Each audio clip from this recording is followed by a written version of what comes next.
What is going on, everybody? It is your boy SK from the Purple Code. This is my Monday morning reaction, guys. Huge win yesterday against the Packers, 34-31. But before we get into that, make sure you slap that subscribe button. If you haven't already, subscribe to the Purple Code. We are also on all social media platforms. On Twitter at the Purple Code 1, and then we are on Instagram, TikTok, and Facebook at the Purple Code. So be sure to go give us a follow, guys. But again, like I said, a huge win yesterday against the Green Bay Packers, divisional rival, our biggest rival. Obviously, it always feels good to beat the Packers, but this one felt a little bit better because it kind of gave us that little extra shot of, all right, confidence.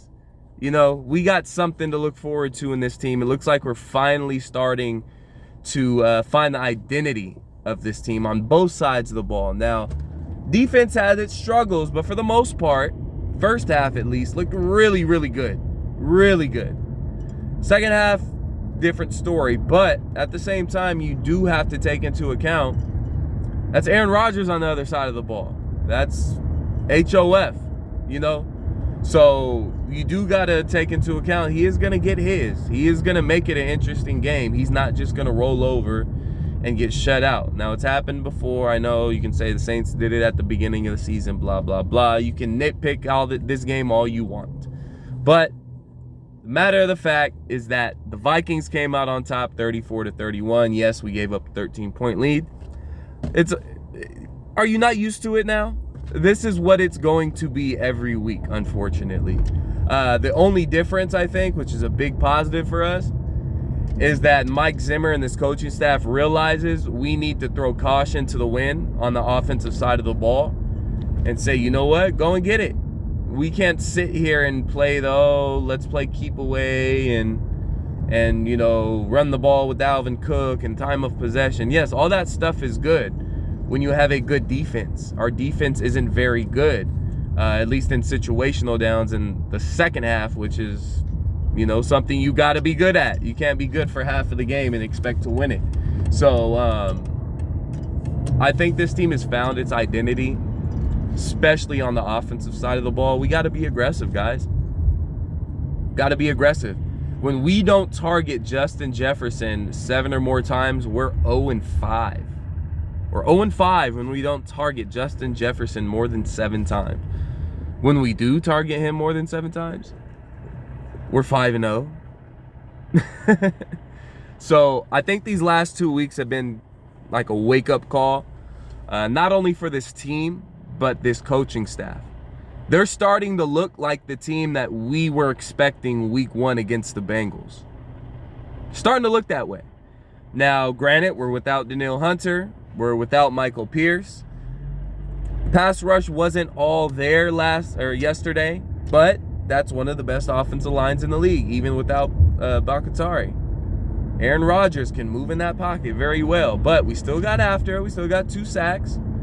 I would like to see a little bit more pressure, but you know, you're without your top pass rusher in the NFL, and probably your number 1 run stopper in Michael Pierce.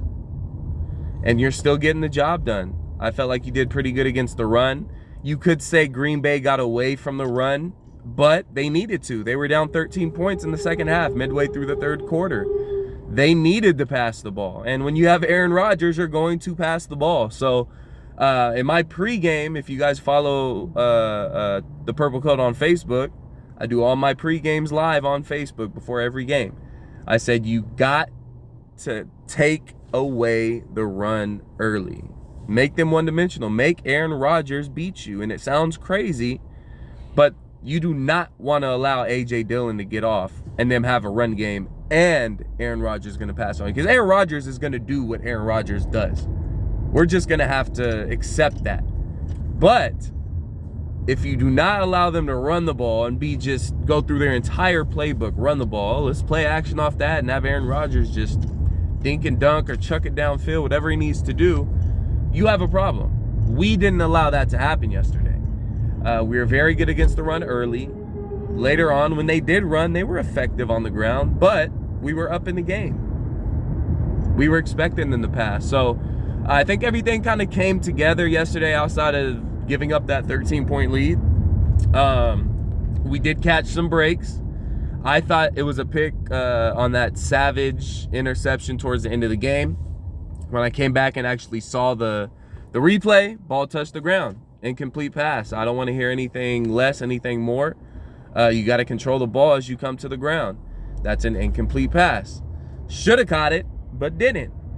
Gave us another chance, and we have another play on that drive where I thought it was intercepted. I thought it was game. And that's when Adam Thielen somehow, I don't know how, the ball got through Rasul Douglas right into Thielen's hand and went for about 30 yards.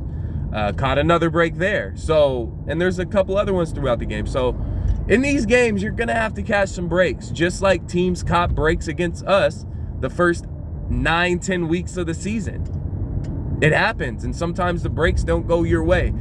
Yesterday, the breaks went our way, and I'm appreciative for it.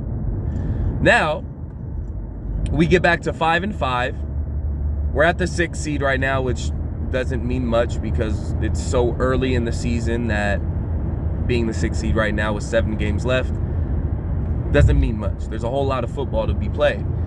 And why not a bigger game than next week against the San Francisco 49ers, who are also 5-5, if I'm not mistaken. If not 5-5, they're 5-6. They're coming in off of 2 big wins against the Rams and then against the Jaguars, I believe.